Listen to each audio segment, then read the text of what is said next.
August 6, 1945 arrived like any other sweltering morning in Hiroshima, but the heavens would soon unleash a fury that humanity had never witnessed. 300,000 souls moved through their routines in the coastal city. Factory workers trudging to munitions plants, school children gathering for labor assignments, mothers preparing meager breakfasts from rationed supplies, none suspecting they stood at the threshold of history's most terrible moment.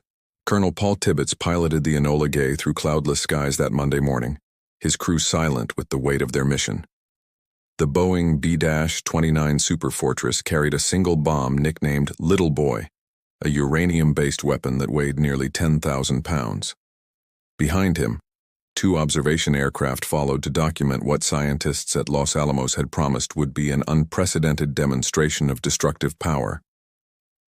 The Japanese military had detected the small formation, but dismissed it as a reconnaissance flight, not worth scrambling precious fuel reserves to intercept.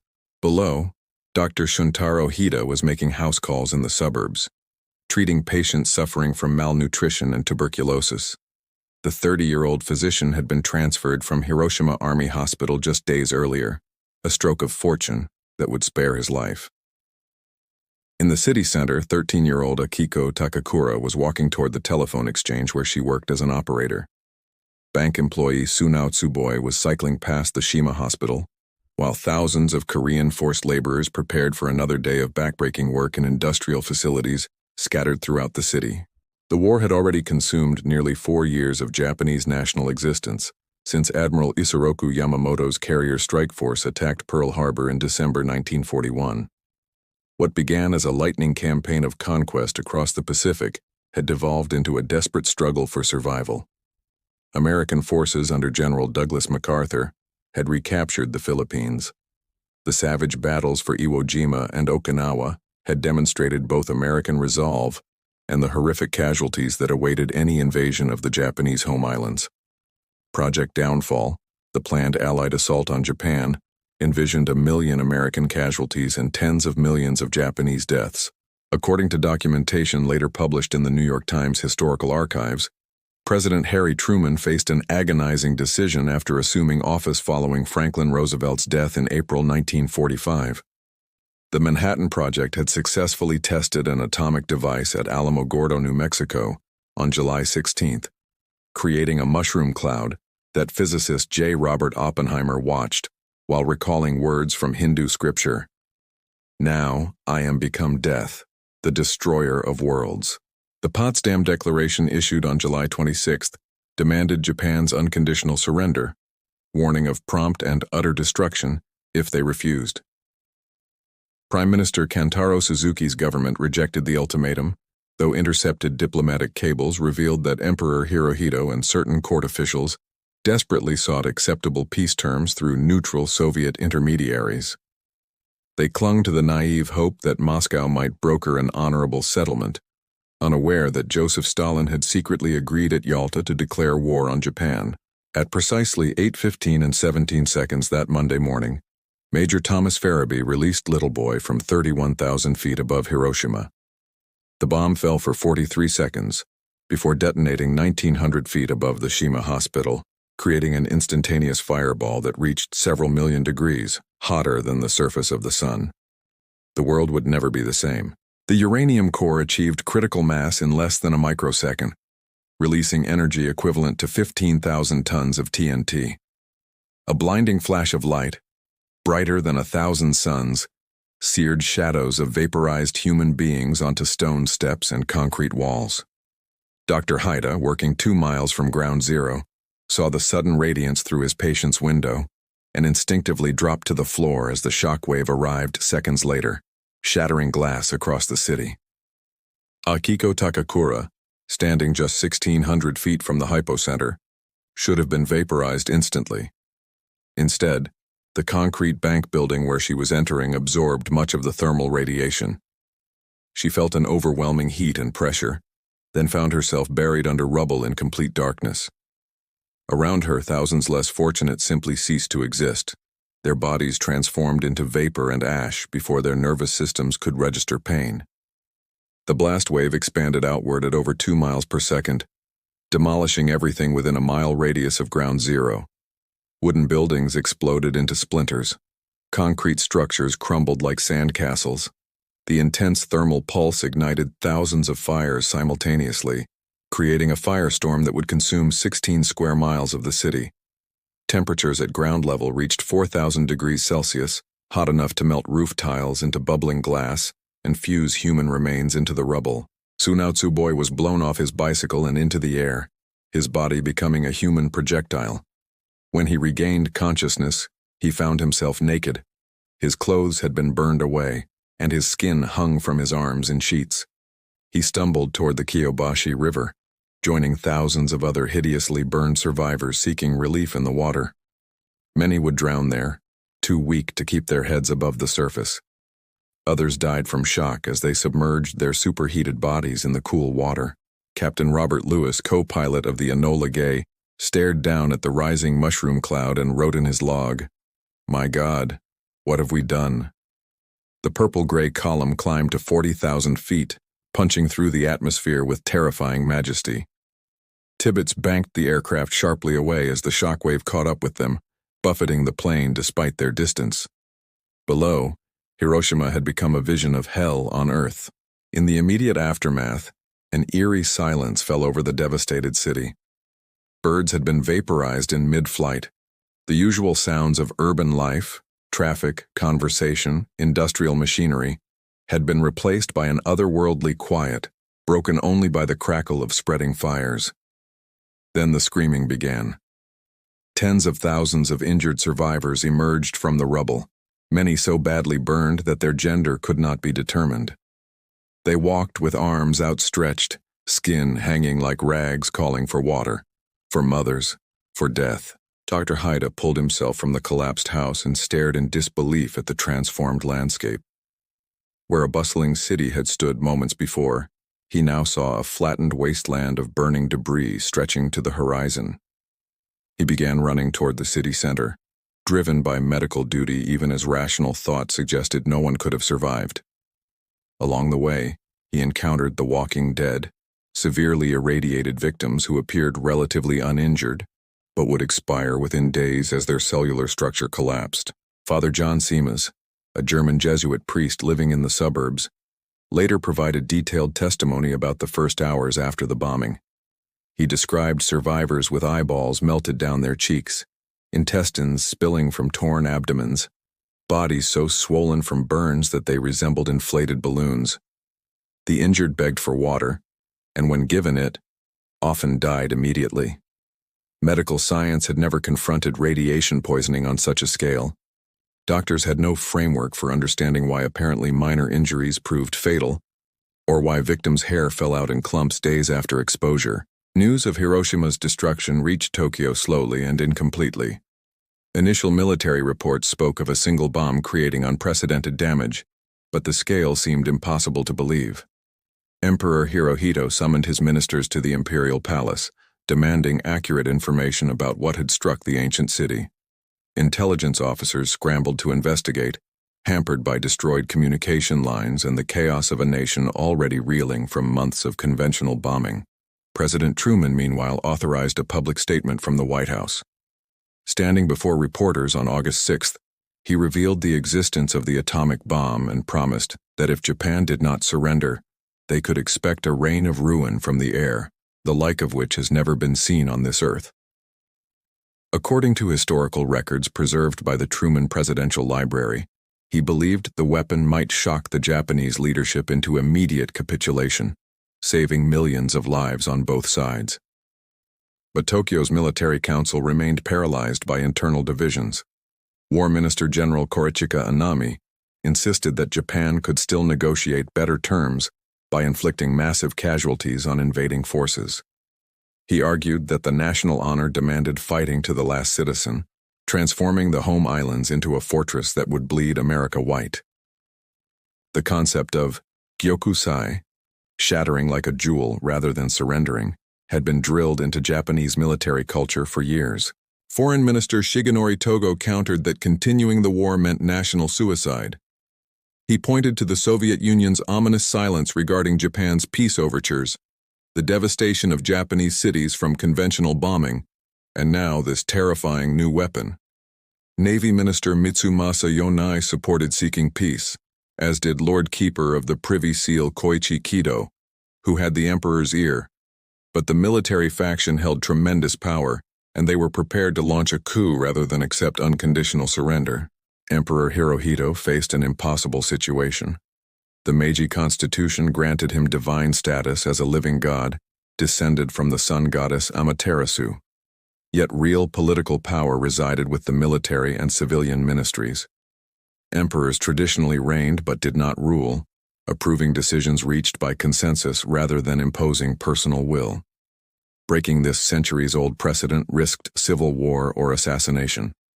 Yet as he reviewed reports from Hiroshima, Hirohito began to contemplate the unthinkable. A personal intervention to end the war. 70,000 people died in Hiroshima on August 6th, with tens of thousands more fatally injured. But Japan's Supreme War Council could not reach consensus on surrender. Prime Minister Suzuki called for continued resistance. The military argued that one atomic bomb did not change the fundamental strategic situation.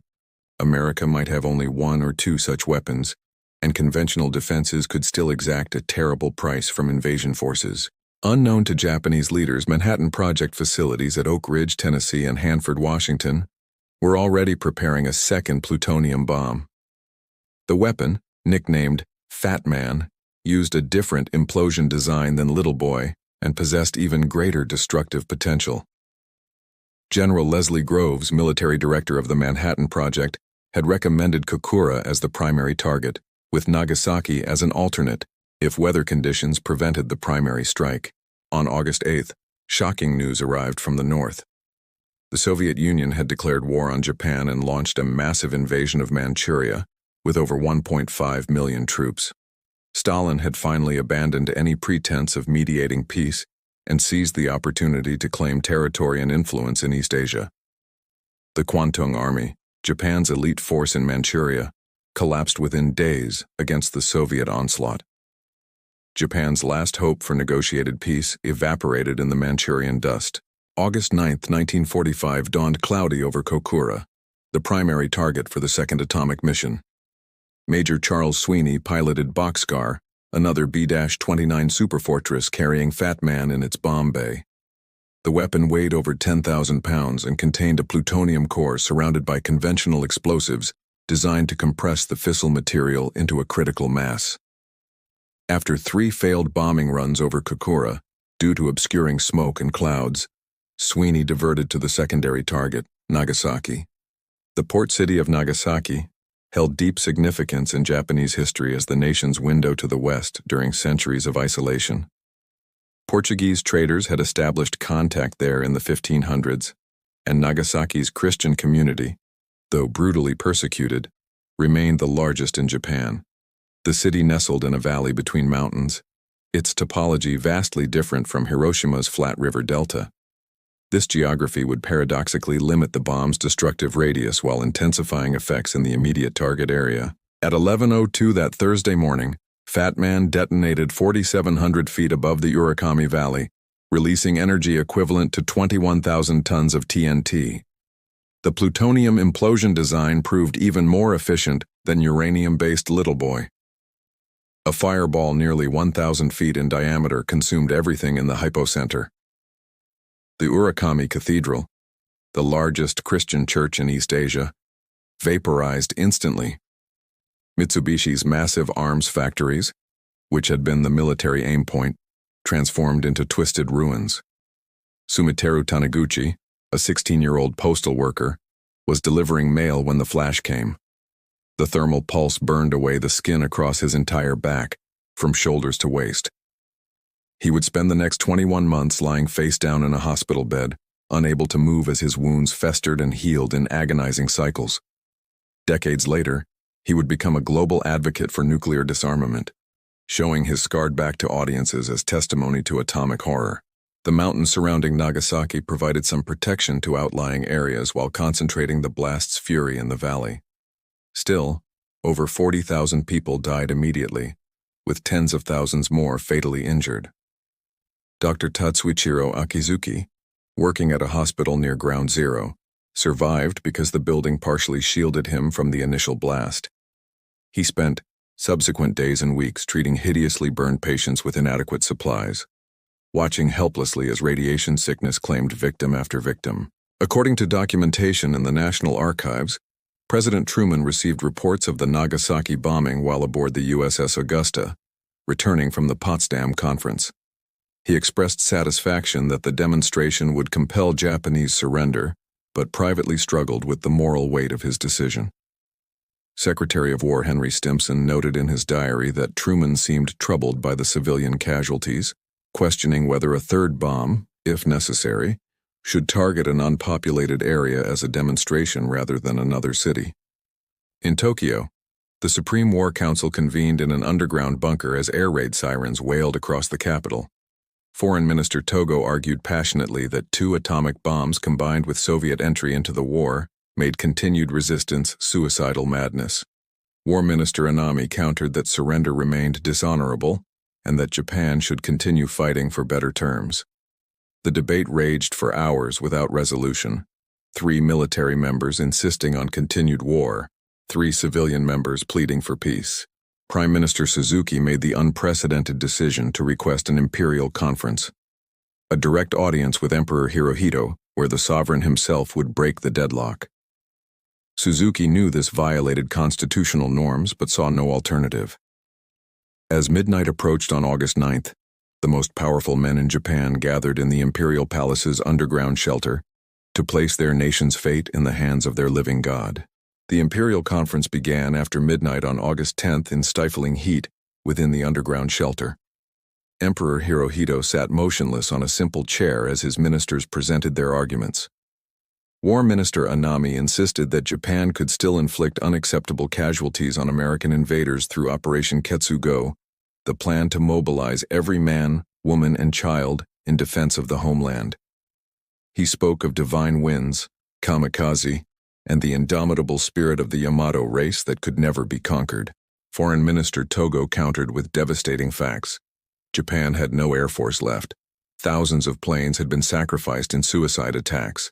The Navy existed only as scattered remnants. American submarines had strangled maritime commerce, leaving the home island starving. Soviet armies were crushing Japanese forces in Manchuria, and now 2 cities had been obliterated by a single bomb each. Continuing the war meant the complete annihilation of the Japanese nation and people.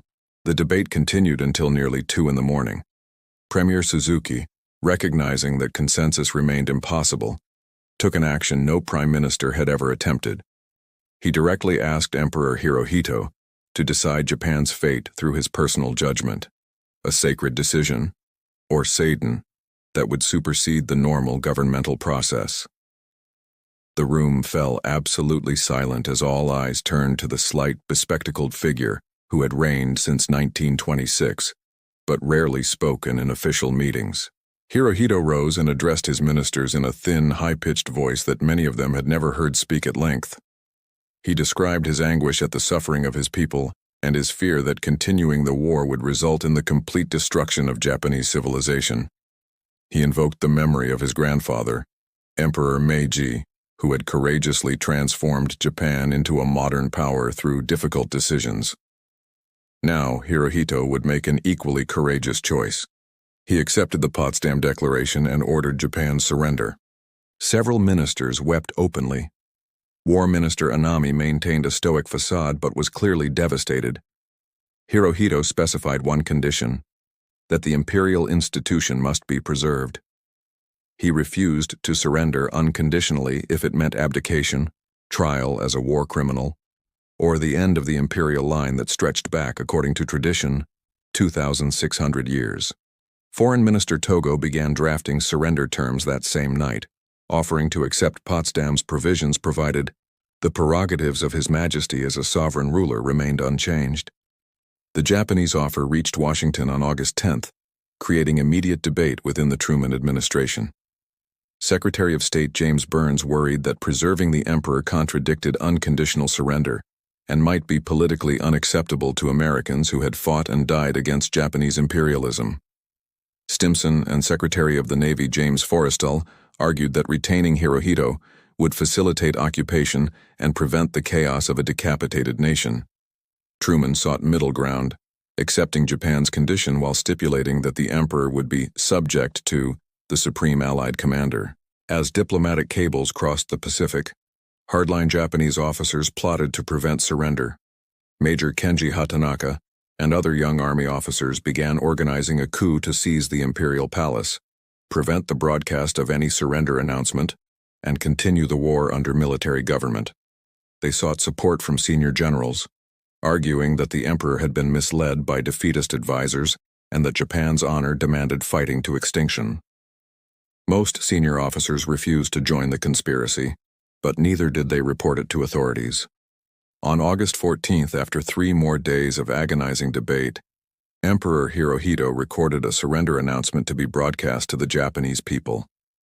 Speaking in formal classical Japanese that ordinary citizens could barely understand, he described how the war situation has developed not necessarily to Japan's advantage, and that accepting the Potsdam Declaration represented the only path to preserve the national polity and prevent the total extinction of human civilization. The recording was hidden in the palace to prevent its seizure by coup plotters. August 14th became August 15th as midnight passed without resolution. Major Hatanaka and his fellow conspirators launched their coup attempt around 1 in the morning, seizing the imperial palace grounds and cutting communication lines. They murdered Lieutenant General Takeshi Mori, commander of the 1st Imperial Guards Division, when he refused to join them. For several hours, armed soldiers searched the palace for the surrender recording, ransacking rooms and interrogating servants while Hirohito and his family sheltered in the underground vault. The coup collapsed by dawn when senior generals refused to support it, and loyal troops arrived to restore order. Major Hatanaka and his co-conspirators committed ritual suicide, seppuku, on the palace grounds, disemboweling themselves with ceremonial swords rather than face the disgrace of arrest. Their deaths epitomized the samurai code they had fought to preserve, even as that code condemned their nation to destruction. At noon on August 15th, Japanese radio networks interrupted regular programming for an unprecedented announcement. Emperor Hirohito's voice, never before heard by his subjects, crackled through speakers across the nation as he read the imperial rescript on the termination of the war. Many listeners could not comprehend the archaic language, but the mere fact that the sacred emperor was speaking directly to commoners conveyed the gravity of the moment. Japan had surrendered. Reactions varied wildly across the Japanese archipelago. Some citizens collapsed in tears, overwhelmed by the shame of defeat. Others felt secret relief that the nightly bombing raids and daily starvation would finally end. Military personnel were devastated. Tens of thousands of servicemen committed suicide rather than endure surrender's dishonor. Kamikaze pilots who had prepared to sacrifice themselves felt their purpose had been stolen. On Japanese-held territories throughout Asia, some commanders refused to believe the surrender was real and continued fighting for days or weeks. In Hiroshima and Nagasaki, survivors heard the broadcast through the haze of pain and radiation sickness. Akiko Takakura, still trapped under rubble in Hiroshima, had been rescued days earlier by her father and was recovering in a makeshift hospital. She learned that the weapon that had destroyed her city was called an atomic bomb, though neither she nor her doctors understood what that meant. The mysterious illness killing victims days or weeks after the blast, radiation poisoning, remained a medical enigma. According to research published in the Bulletin of the Atomic Scientists, the total death toll from both atomic bombings reached approximately 200,000 by the end of 1945, with tens of thousands more dying in subsequent years from cancer and other radiation-related illnesses. The weapons had achieved their strategic purpose, shocking Japan into surrender without the bloodbath of Operation Downfall, but at a terrible price. Future generations would debate whether that price was justified, or whether Japan would have surrendered anyway given Soviet entry into the war. General Douglas MacArthur arrived in Japan on August 30th to begin the occupation as Supreme Commander for the Allied powers. The formal surrender ceremony occurred on September 2nd aboard the USS Missouri in Tokyo Bay, where Foreign Minister Mamoru Shigemitsu signed the instrument of surrender as General MacArthur, representing the Allied powers, accepted. Hundreds of Allied warships and aircraft filled the bay and sky in an overwhelming display of the forces that had crushed the Japanese Empire. Emperor Hirohito was not tried as a war criminal, despite calls from some Allied nations for his prosecution. MacArthur concluded that Hirohito's cooperation was essential for the occupation's success, and that prosecuting a figure considered divine by millions of Japanese risked rebellion or national collapse. Instead, Hirohito renounced his divinity in a radio address on January 1, 1946, declaring himself a human being subject to law like any other citizen, though he retained his throne until his death in 1989. September 1945 brought Allied journalists and scientists to Hiroshima and Nagasaki for the first time. What they discovered stunned even battle-hardened observers. Australian journalist Wilfred Burchett entered Hiroshima on September 3rd and filed a report describing it as a death valley, where people continued dying mysteriously weeks after the bombing. His article, published in the London Daily Express under the headline, "The Atomic Plague," provided the world's first independent account of radiation sickness. American investigative teams following the occupation forces documented effects that contradicted initial assurances about the bomb's immediate only destructive power. Dr. Ashley Otterson, leading a medical study team, found that many victims who appeared relatively healthy immediately after the bombings had developed symptoms, including hair loss, bleeding gums, severe anemia, and immune system collapse. The ionizing radiation released by the bombs had damaged cellular DNA, causing delayed deaths that would continue for decades. In Hiroshima, the Atomic Bomb Casualty Commission began studying survivors, hibakusha in Japanese, to understand radiation's long-term effects. These studies, while scientifically valuable, struck many survivors as treating them as laboratory specimens rather than human beings deserving treatment. Hibakusha faced severe social discrimination in post-war Japan, as potential spouses' families rejected them due to fears about genetic damage and birth defects. Many survivors concealed their exposure for decades to avoid stigmatization. Colonel Paul Tibbets never expressed regret for dropping the atomic bomb, maintaining until his death in 2007 that the mission was justified and saved lives by ending the war. Many Enola Gay crew members shared this perspective, arguing that the alternative, Operation Downfall's invasion of Japan, would have killed millions.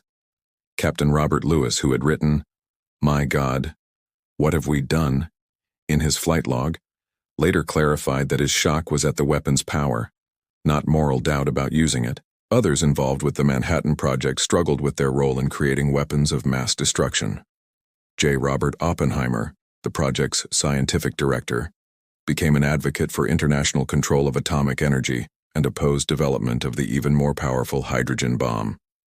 This stance contributed to his security clearance being revoked in 1954 during the McCarthy era's paranoid witch hunts.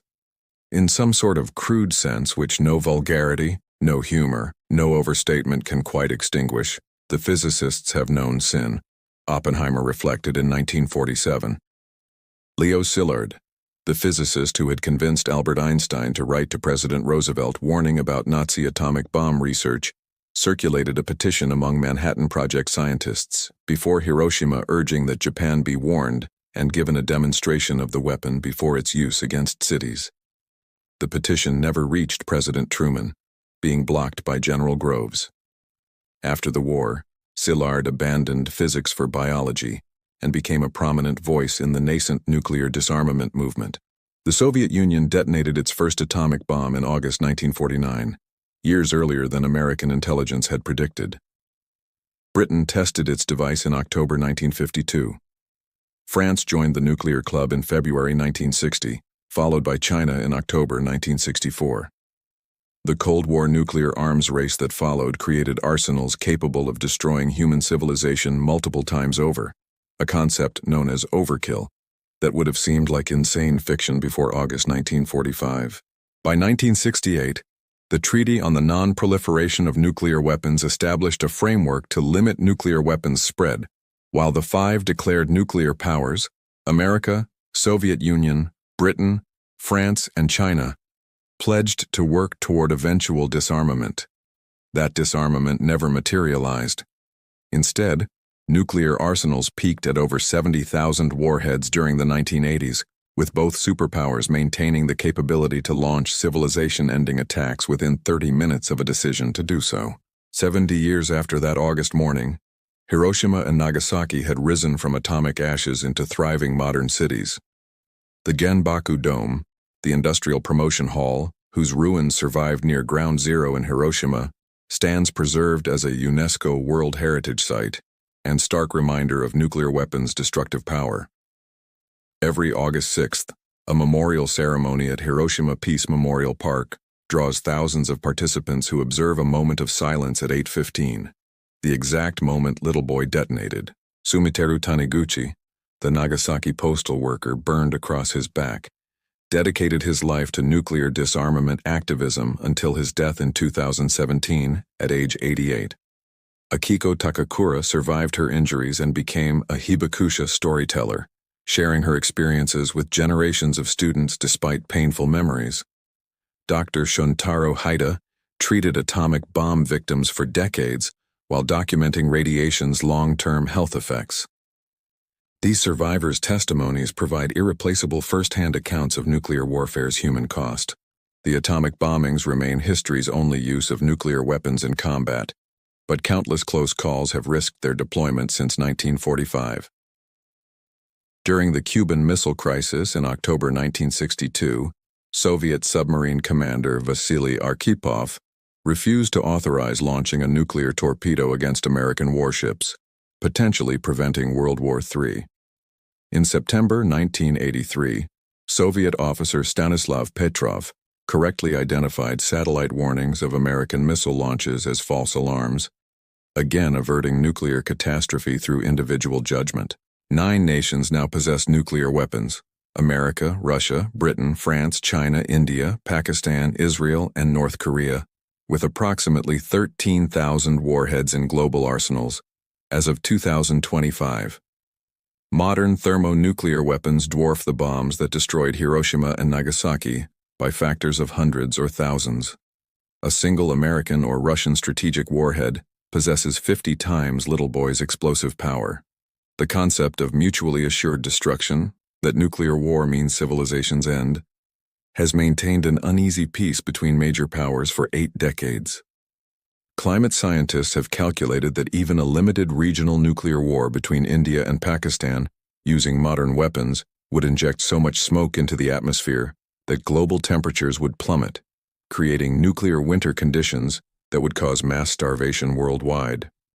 A full-scale exchange between America and Russia would likely end human civilization and most complex life on Earth. This apocalyptic potential distinguishes nuclear weapons from all conventional arms. They threaten not just nations or cities but humanity's survival as a species. The debate over whether President Truman made the right decision in August 1945 continues among historians. Some argue the bombings were militarily necessary to force Japan's surrender without invasion casualties. Others contend that Japan was already defeated and would have surrendered within weeks due to Soviet entry and conventional bombing, making atomic weapons unnecessary and their use a war crime. Documents declassified decades after the war show that American military intelligence had intercepted Japanese diplomatic cables revealing divisions within Tokyo's government, suggesting that creative diplomacy might have achieved surrender without atomic bombs. What remains beyond debate is the profound shock that 2 atomic bombs delivered to Japanese society and leadership. Foreign Minister Togo's arguments about national annihilation became impossible to dismiss once Hiroshima and Nagasaki demonstrated weapons capable of destroying cities instantly. Emperor Hirohito cited the atomic bomb specifically in his surrender rescript, noting that if Japan continued fighting, the new weapons would result in an ultimate collapse and obliteration of the Japanese nation. Whether this shock was necessary or justified, it was undeniably effective in achieving surrender. The hibakusha, survivors of Hiroshima and Nagasaki, carry both physical and psychological scars from their experiences. Many suffer from post-traumatic stress disorder, depression, and anxiety decades after the bombings. Cancer rates among survivors remain elevated generations later due to radiation exposure. Yet many have chosen to transform their suffering into purpose, becoming powerful advocates for peace and nuclear disarmament. Their first-hand testimonies provide moral weight that abstract arguments about deterrence and national security cannot match. As the last hibakusha pass away due to age, the world risks losing living memory of nuclear weapons horrors. Younger generations know atomic bombs only as historical abstractions or video game imagery, not as weapons that reduce human beings to shadows on stone and inflict decades of suffering on survivors. Preserving the memories and lessons of August 1945 becomes increasingly urgent as international tensions rise and nuclear arsenals modernize. Hiroshima and Nagasaki must remain warnings, not forgotten history, lest humanity repeat its most terrible mistake on an even more catastrophic scale.